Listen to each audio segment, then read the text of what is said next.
pain stream. Want to do a quick video. Not on the books. This is just one of those pop-in videos because I'm going through this yoga teacher training, and we listen to a lot of, it's not just about what you think of yoga as really the asanas, the physical practice that we go to yoga studios for and practice. That's just one of the 8 limbs of yoga. So we learn all about all of the limbs. And so he had us listen to some CDs from Tony Robbins on the belief systems.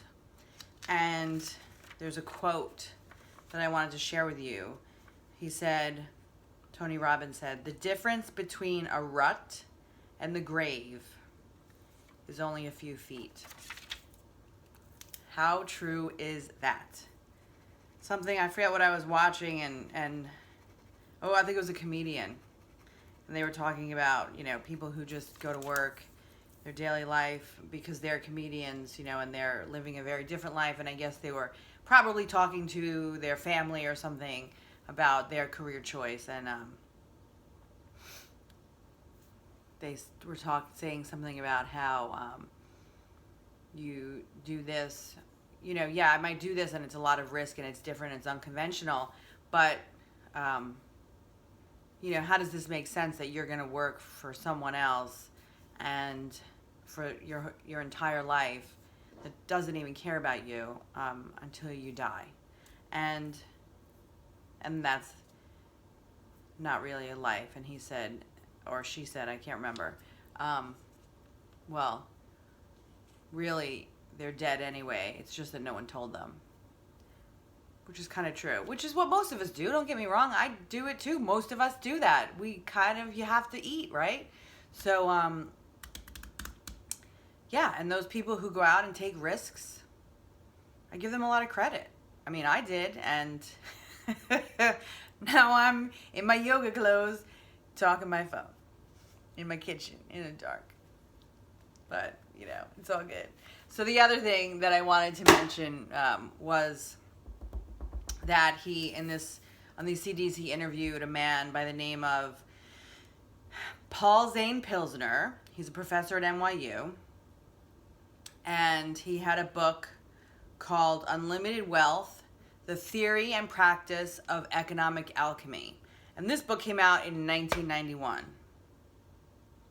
And I wish that I would have read this book, because what he was saying, it may have changed the course of my life. It certainly would have helped me to have a better attitude about the world of work and the economy and my place in it. If I would have started, I graduated, I told you my age though. I graduated high school in 91. So if I started out in the world with this knowledge, I hope I would have listened to it and that it would have helped me. That being said, I also listened to or read Wherever You Go, There You Are in 1994, and I didn't meditate until like 25 years later. So there's that too. When the student is ready, the teacher appears. So I guess I wasn't ready. But his philosophy of the economy is fantastic. And he was only 37 during this interview, so I don't know how long ago this interview was. But I have to look and see. I wonder if he's even still teaching at NYU. But his paradigm about the economy, and it really makes sense, is really it's all about abundance, unlimited abundance. Resources aren't scarce. And resources may not even be resources.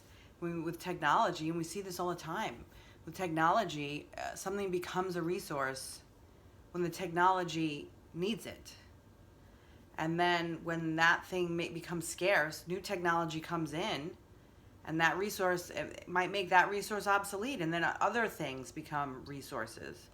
So, and that's the truth. We have a lot of people on the planet, and there are a lot of people who have a lot, and there are way multiples, hundreds of multiples more people who don't have a lot. Is it because there's not enough for them? No. It's because we don't share. And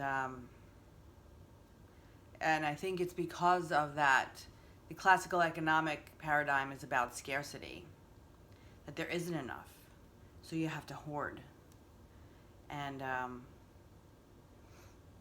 that's not a good model for our planet moving forward. We see that now clearly, although the gap is just getting greater and greater between the haves and the have-nots.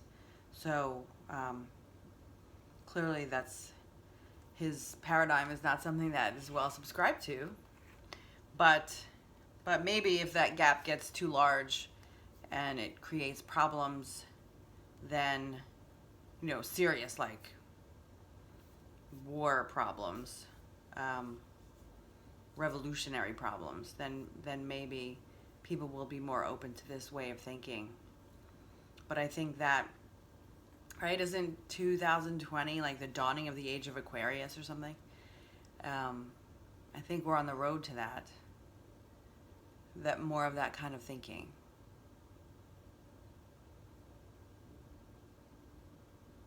It's interesting, when I went to the Women's March in 2016.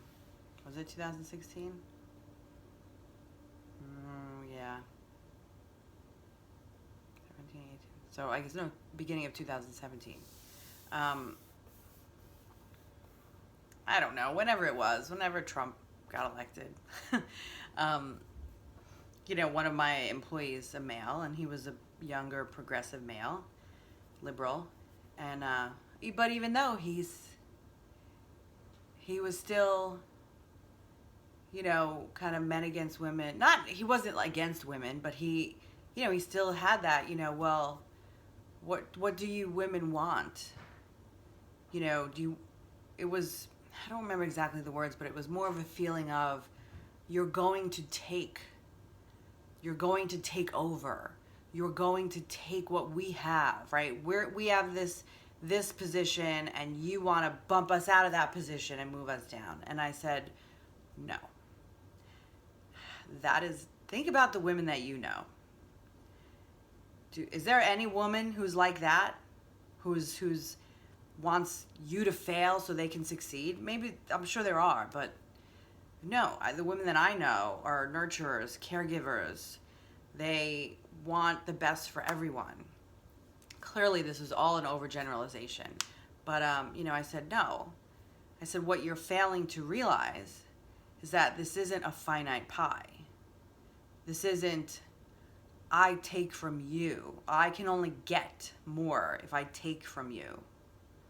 And the problem is that that's a very masculine way of thinking. In my experience, don't say hate male to me, but a more feminine way of thinking is, well, I can come in and make things better for everyone, and that's what I want to do. I don't want to take from someone else. I want everyone to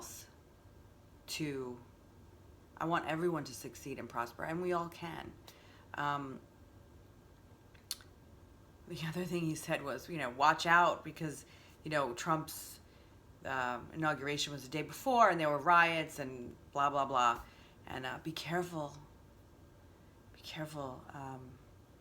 You don't get in any fights. You never know what can happen, blah, blah, blah. There were protesters. Well, we were all protesters, but there were, and we weren't even protesters, right? We were more standing up for our voice. We wanted to be heard. I don't think there's anything wrong with that. But he said, be careful. I said, be careful. This is going to be all women. I mean, there'll be some men there, but it's going to be mostly women. There's not going to be any fights. There's not going to be any throwing of bottles. There's not going to be any breaking of glass. We're going to walk around Washington, D.C., and promote love and hope and hopefully inspire the next generation. And it was an amazingly wonderful experience. It It was an amazingly wonderful day. It was beautiful and touching and uplifting, and I can't say enough about how positive and wonderful it was. And there were no fights, and there was no glass breaking. So, how did I get off on that tangent? Well, the point is, there's enough. There's enough for you, there's enough for me, and you need to believe that. Because if you have the scarcity mentality, which I have had for most of my life, then you'll act out of fear. And that is not an uplifting or soul fulfilling place to be, right? You're not going to be satisfied and happy with your life. So that's all I wanted to say. Share that. If you can read that book, I'm going to have to order that book now, maybe audiobook. I feel like I got the gist of it from those CDs, but I would highly recommend it.